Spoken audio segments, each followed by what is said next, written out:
Hello, everyone. My name is Joseph Skoda, and you're in the office with Joseph Skoda. And I'm part of the Social Media Shows Network and a lot of other networks. So if you're looking for information to share with our audience, look out for me, josephskoda.com, or look at social media shows, and we can hook you up because every one of us has a story to tell, including the young man on my right or left. It's hard to tell on Zoom. It could be anywhere. But Devin Moore is from New York, and I believe Long Island. Is that correct, Devin? Yeah. Awesome. And you're taking classes at the University of Maryland. I've taken some courses there myself also. But we know you're an author. And it's hard for people my age to write a book, let alone someone a few years younger. I'm not going to talk about age, but a few years younger. So tell us a little bit about your background, where you're from, and a little bit about the journey that took you to write this book. Yeah, of course. So, hi, everyone, and thank you again for having me, Joseph.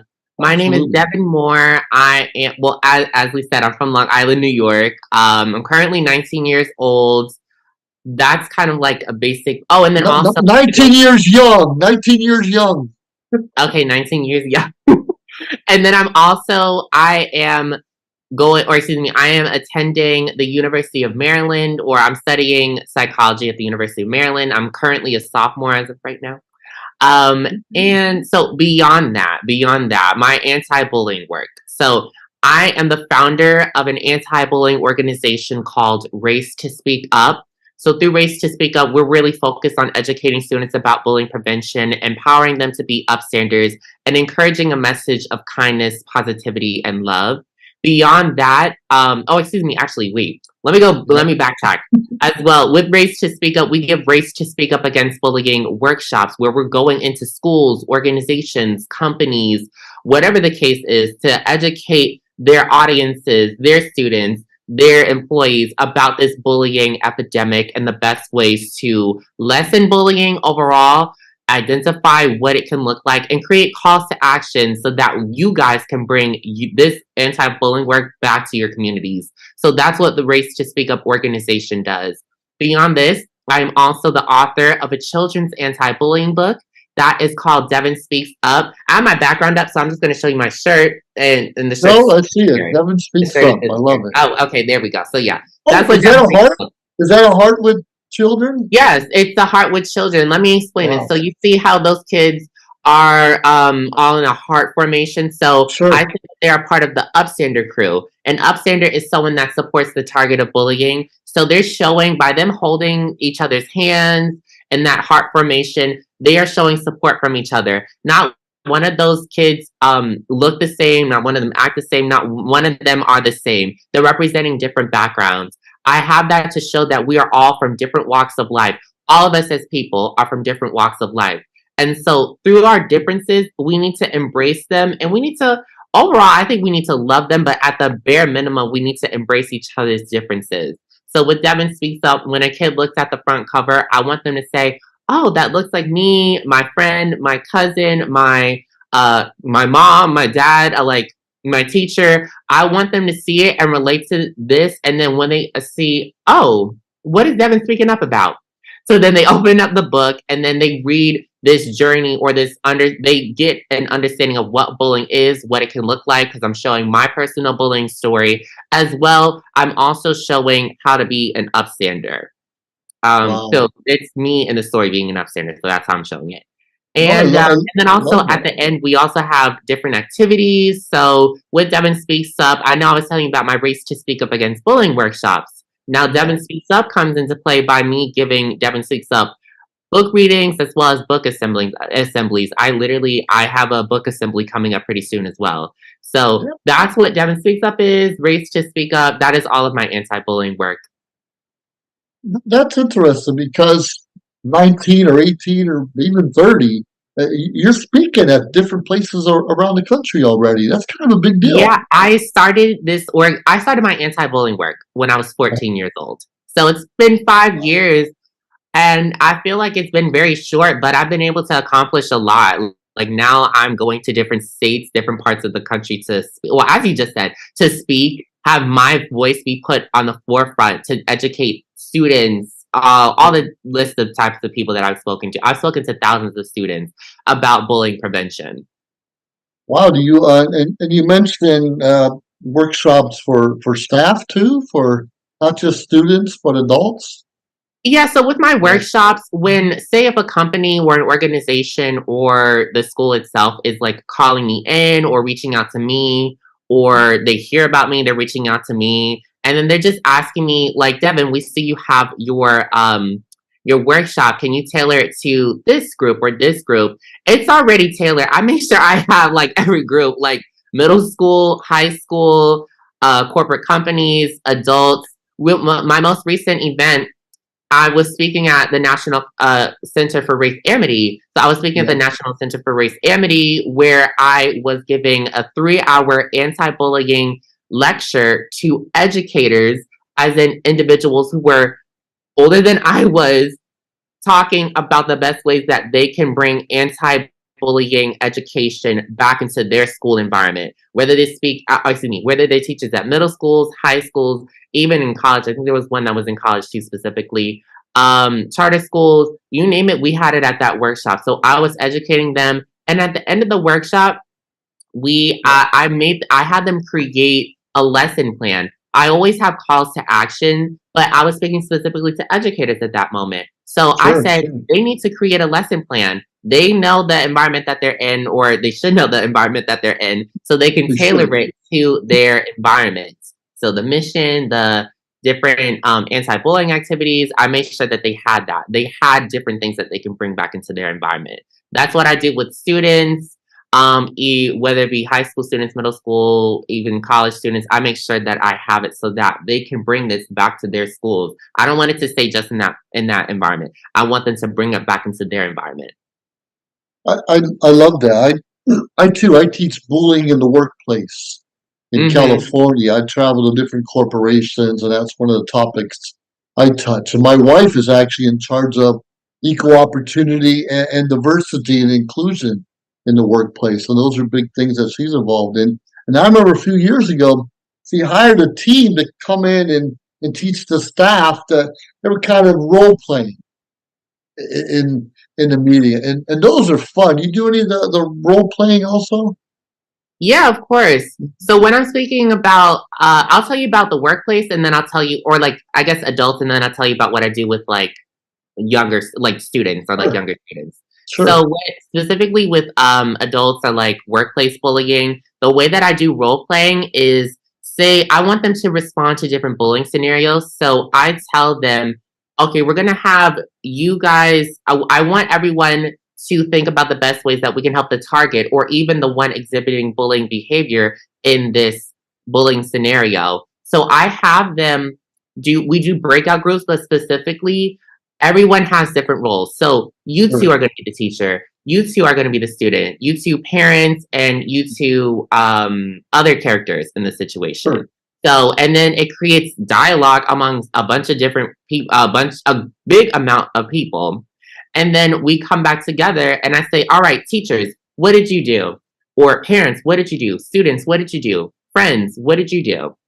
And then Sure. specifically when it comes to the young people that I'm speaking to, the way that we do our or role playing is specifically through bullying reenactments. So whether it be me having students on this is what I did a couple weeks ago when I was in Chicago speaking at a college preparatory school about the best ways that we can educate students about, or educating them about bullying, but giving them a race to speak up against bullying presentation. So I had 4 students come up: the Yeah. bully, the assistant of bullying, the target, and the bystander. So they was reenacting those roles. And with that, I was explaining what they would do with those titles, like what they would do in the actual bullying scenario. I was showing them how uncomfortable it is, and Sure. then on top of that, I was having other students, as well as those students themselves, respond. I said, does this look correct to you? No, it doesn't. So what can we do to help the target? What can we do to help the bully as well? Or the other 2 individuals up here? What can we do to correct this? So that's a lot of what the Race to Speak Up Against Bullying workshops, presentations, that is what it encompasses. I've got a question about that because you said you had a bystander part of your group, and a lot of the bystanders. I'm an innocent bystander. I can't do anything. I'm just watching. I wasn't part of the problem. Are there any such thing as an innocent bystander, or what's some of the feedback you get on that? Wait, I'm sorry. What do you mean by an innocent A bystander? bystander, somebody standing by, see everything happening, but doesn't do anything. Oh, you just yeah, bystander. Yeah, So specifically when it comes to bystanders, what I like to tell people, because this needs to be made clear, as long as you're safe in the situation, well, this actually relates more specifically to an upstander. I would say then you need to intervene to help others, but also be an upstander for yourself because you shouldn't be going through that. Specifically with bystanders, yeah. oftentimes you may see them recording the bullying scenario or situation or problem, and they don't do anything to help. But you can anonymously send to the school staff or a principal or a parent what's going on, that video. You're not supposed to post it on social media, specifically where your goal of posting it on social media is to get likes and comments and views, which then that could translate into cyberbullying. That could turn into cyberbullying because everyone else is adding on to this negative mentality and all those rude comments and all those rude reposts, whatever they say, that could turn into cyberbullying. So when it comes to bystanders, that could be what it looks like. And now I know it is very uncomfortable to kind of intervene, but I'm thinking to myself, why don't we think, especially I say this to specifically the bullies, put Yeah. yourself in the target's shoes. Do you want, would you want to go through that? Would you want your brother to go through that? Would you want your sister? Would you, or adults, or whatever the case is, would you want your child to go through that? Your students to go through that? Would you as an adult want to go through that? No. So Right. I try to have people think about the other person's perspective. But if everyone is watching and no one's reporting these things, usually, and this is something I learned in psychology, Yeah. basically, there's times where people will see, everyone clearly is seeing something happening, but they'll think Yeah. that another person's reporting, so no one actually reports what's going on Very because they think common. someone else is reporting. It's an actual phenomenon. I forgot the name, but it actually happens. So there's so many different components, but it's hard to go through what bullying is. So we need to do something effective about it. I'm glad you brought up cyberbullying. Sometimes we forget about that, and we hear about students and even adults taking their own lives sometimes because they're harassed so much. You get any feedback or hear about more about cyberbullying? I don't. Just a no, don't do it. But some people don't even realize that they're That's actively participating, and they'll, oh, get over it. What's your problem? And it affects a lot of people. Yeah, so and specifically during the pandemic, I was requested to give a lot more cyberbullying workshops and presentations. Sure, So I sure. have I'm sure the statistics have changed a little bit, but Yeah, I have actual statistics in my mind right now. Like for example, cyberbullying since the start of the pandemic specifically increased over 70%.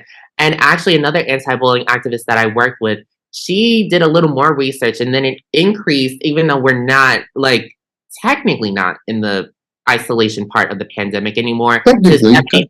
76%.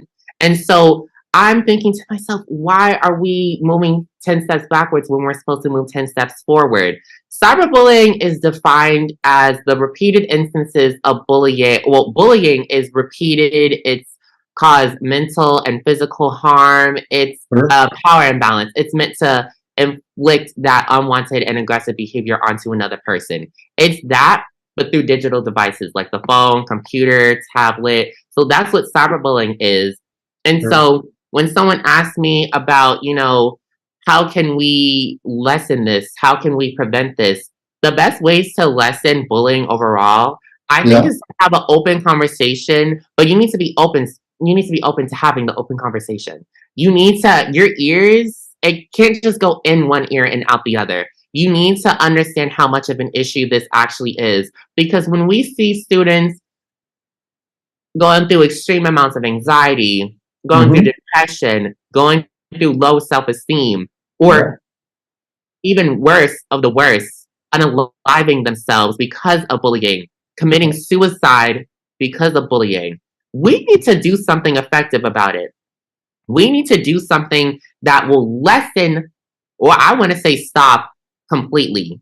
But at this point, it's like I'm still working. There's other anti bullying activists that are working to lessen it. So I'm just going to, for the purpose of this, I'm going to say lessen. Lessen the amount of bullying that happens in our schools, the internet, anywhere else that bullying can happen, workplaces, anywhere else. We need to work to lessen it because we don't want another young person dying. We don't want another person in general dying because of this bullying epidemic.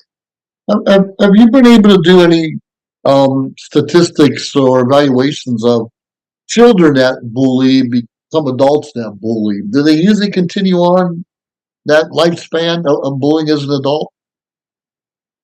Specifically with the kids that are exhibiting bullying behavior, if they're not taught the correct ways, they very much will continue, or it's more likely, it's more likely to happen where they will continue that bullying behavior. I mean, I've had so many examples, so many stories told of, oh, this person bullied me in middle school, and I actually found out that they work in the same environment as me, and they're still continuing to be rude to other people that look like me, or, you're bullying for a specific reason, whether it be your race, your size, sexuality, you name it, you can be bullied for it. Even as simple as wearing glasses. I actually wear glasses. I'm not wearing it right now, but I actually wear glasses. I'm not either. Yeah, so it's like, with bullies or the one exhibiting the bullying behavior, that could lead into adulthood. Just like the harmful effects of bullying, for example, that anxiety for the target going through that anxiety, that can lead into adulthood. I'm learning about this in psychology specifically. The things that you're continuously going through for a long time, that can very well turn into a disorder, an illness that affects you in your adulthood. To the point where now, oh, you have to take medicine for it? You have to go through therapy for it? Yep. You can get medicinally for it. These things can lead into adulthood. That's why we need to start this conversation at a young age. So even those that are targets, sometimes they become bullies as adults, kind of overcompensate for what they went. Right. Hurt people, right. And that's a sad reality that we live in. So what's the best way to open up that communication so people are open and receptive to hearing what others have to say? It's interesting that you asked me that because I was just asked that. And after this conference and a couple weeks ago, after speaking at the college preparatory school, and there was a couple things I was speaking at in between. But recently I realized that one of the best places to start a conversation, especially for those who don't want to hear the word bullying, because the word bullying is very stigmatized, or don't want to see that it's happening in their environment. I think we could use kind of symbolism to start this conversation. So, for example, I know specifically when it comes to unity, oh my God, this is funny. I was just talking about this on the panel with the other two activists I was on. But so basically what I was saying was, this person, his name is Steve Sarowitz. He follows the Baha'i faith, which deals with unity. So he was telling me a couple of years ago when I visited him at the Baha'i temple, he was saying how all these flowers in this flower garden, all this in this garden, represents how we are the flowers of the world's garden. Not one of those flowers look the same. Not one of us look the same. Or at least we have our differences is what I'm saying. So you can kind of use that symbolism to start a conversation. You don't, at that point, you would not necessarily need to say the word bullying if you're symbolizing stuff. And then you can calmly introduce what bullying is. And then because that is you're using the symbolism. That's pretty eye-catching. So then it turns into that. But make sure that you have a very open and safe environment to do that in. Not just an open and safe space, but a brave space. We need to have people that are not afraid to speak up about the things that they've gone through, speak up about just what bullying is overall. And overall, make sure that we have a correct understanding of what it is. It can't just be a matter of posting a picture on the school hallway wall of oh, don't bully. Or it can't just be a simple commercial that's 3 seconds that says, stop bullying, that's bad, and then that's it. We need effective solutions, and we need it now. We need it years ago, but we need effective solutions, and we need it now. Sure, we needed it back when I was going to school. Absolutely, absolutely. I like that.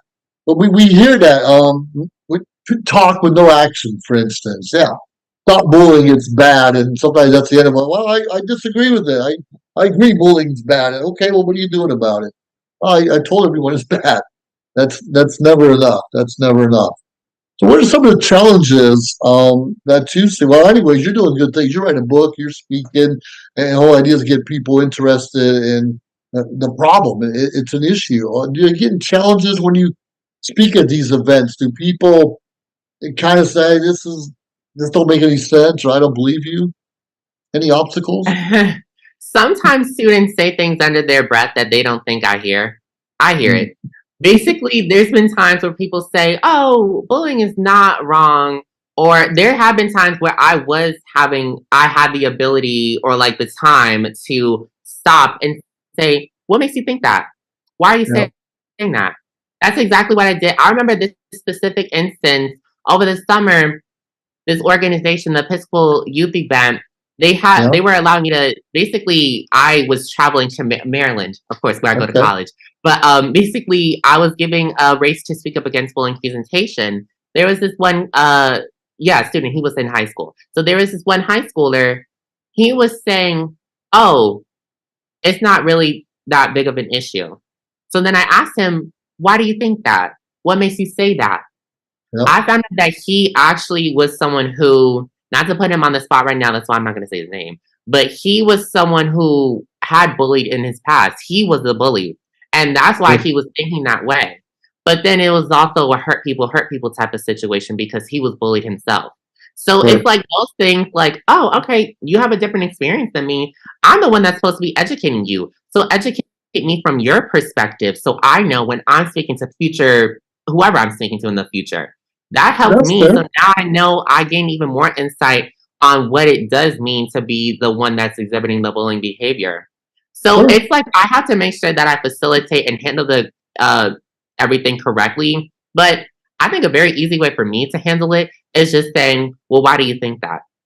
Because it's gonna question you. There's literally videos. I don't say TikTok. There's videos on social media where people are talking about the best ways to handle situations when someone is purposely trying to, annoy or be that one Sure. kid. And it's just like all you do is just question them, and you That's putting a them on the spot. As long as it's safe to, you put them on the spot, and then it's like, oh well, now I learned from you. So it's like it kind of is a better thing at that moment. But yeah. No, you're right. That's how you open the dialogue by asking the question. But it could be ugly if you're not in a safe environment. I know Yeah. for a That's fact. why I That's for make sure. sure it's really feeling comfortable, or at least to a certain extent, Yeah. before I kind of get into certain things. Like, there's been times where it's like, okay, I didn't have the enough time to ask the person about this, or say something about that, It or maybe happened. even correct them.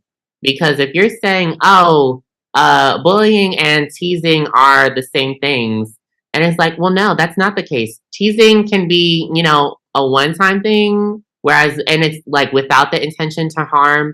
Bullying is repetitive. It's intended to harm. You're being targeted for a specific reason or reasons. It's Yeah. not meant to make you feel good. Yeah, there's so many different No, components of it. there is. I mean, we tease each other about different football teams we like, or like I'm in the military, different services. We all do that. But there's a Mhm. big difference in causing harm, even if it's emotional harm. That's Yeah, a because big these deal. are supposed So to make you genuinely laugh. Like my friends, they'll tease my friends who I know are my friends.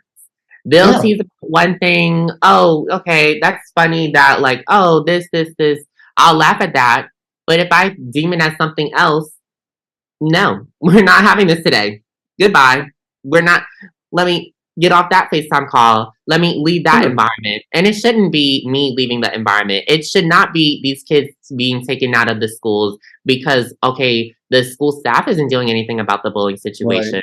So the parents are like, okay, the only thing we can do is take them out of the school. It should not be that. It should not Should get to not be that. that. It's But not the parents' fault. that's a good point because if I'm teasing you and you might consider bullying, but I don't see that unless you bring it to my attention. Because sometimes Well, if it make us sad or depressed, or how dare you say that? You hurt my feelings. And if we don't let the other person know, it kind of it just bottles up inside of us until we can explode. And bullying is normally pretty easy to understand what that is. But if you've been bullied before, or that's how your whole family is, you don't realize the difference. Someone needs to bring that to your attention. Say, man, that's not cool. Don't talk to me that way. Actually, How dare you? I would not say Yep. that bullying is very easy to understand. And the Okay. reason why is because there's so many different interpretations and everyone thinks they know what bullying is. Sure. So you need to have someone that actually knows all the facts, the statistics, the best ways to handle the situation, how to prevent it. Those are the type those the ones that know all that, those are the type of people that actually have the correct definition of it. So that when they're going back into an environment where kids think that bullying and teasing are the same thing, or kids will say, "Oh, you're bullying me," and they're not actually bullying you, or kids will just not speak up when they are being bullied. It's so interesting. You'll have a kid talk about, "Oh, you're bullying me," when they're teasing you, but then it's like when they're going through actual bullying, they'll be very afraid to like speak up. That's because they Sure. know that this is the real thing that they're going through, and they're Sure. very scared to even like attempt to speak up because, oh, someone may blame the target because oftentimes that's what happened, or oh, uh, we can't afford to have the or the school doesn't want to ruin their reputation. There's so many different components. So because there's so many different components to it, that's why I would not necessarily say that it's easy to like a lot of people, or at least a lot of people know what it means. I just think our understandings are very different from each other. Just like our Of course you perspectives do. on life, our experiences are very different from each other. People's understandings of words, and I'm learning this more and more in college too, are very different from each other's meaning or understandings of words.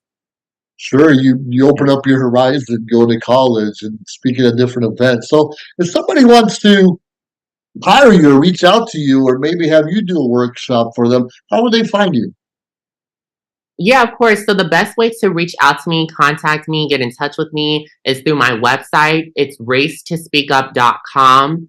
RACETOSPEAKUP.com. Yes, I tag myself like that. And that way, you'll also be able on my website. You will see my workshops, my service, my anti-bullying services that I offer. That also includes my Devin Speaks Up book readings, as well as my youth entrepreneurship presentations. And then it's all on my website. You scroll to the bottom, you'll be able to quickly and easily email me. And on top of that, you can also get your copy of Devin Speaks Up on my website. It's on the shop page. So all my information is very easily able Easy to found. be seen. And also my social media, everything is at Race to Speak Up. And then when you see at Race to Speak Up, it links to my author persona page. So everything about Devin Speaks Up, it's at author Devin Moore. But it's all linked. So you'll be able to quickly DM me, message me, email me. It's all there. It's perfect because I was looking at your page a while ago, and you have everything there. They want to find you. They want to learn about your workshops or even purchase your book. It's all in one place. So that's wonderful. I love that tagline, "Race to Speak Up." That's everything's right there, real easy to find, and you're easy to find, and you're not hiding, and you're letting people know, don't bully me. It's an interesting Yeah. world we live in. All right. Well, any last comments you want to give to our world besides the 3 second "Don't bully, it's bad"? Is there any last minute comments or advice you want to give to the rest of us? I think the last thing I want to say is that when you have a better understanding of unity and embracing each other's differences means that we have to acknowledge the fact that we are all different individuals. Start there, and then you'll be able to slowly process how important it is to be unified through our differences. Because once we are unified through our differences, we'll have a lot less instances of hate. We'll have a lot less instances of having to stand up for ourselves. Like, we really should not have to stand up for ourselves because we already have all these other stresses in life. So, being able to start there, start with that open conversation, Yeah.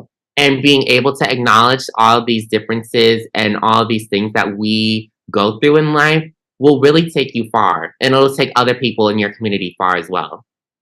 I appreciate that. I mentioned earlier I'm a postmaster and I'm a president of a club in Singapore, for instance. it's all virtual. So my secretary is from Singapore. My membership is from Malaysia. My treasurer's from Africa. My finance person's from Connecticut. It's just all over the world, and we have about 15 countries represented in my club alone, and it's interesting the different cultural differences. We have a lot more similarities than people realize. It's pretty amazing how we do that. All right. Well, Mhm. we appreciate what you're doing, Devin. You're doing some great things, and I'm looking forward to your next book. See if you can Oh, write another thank you. Thank you. Thank you. one. All right. Well, everyone, you've been in the office with Joseph Skoda and Devin Moore today.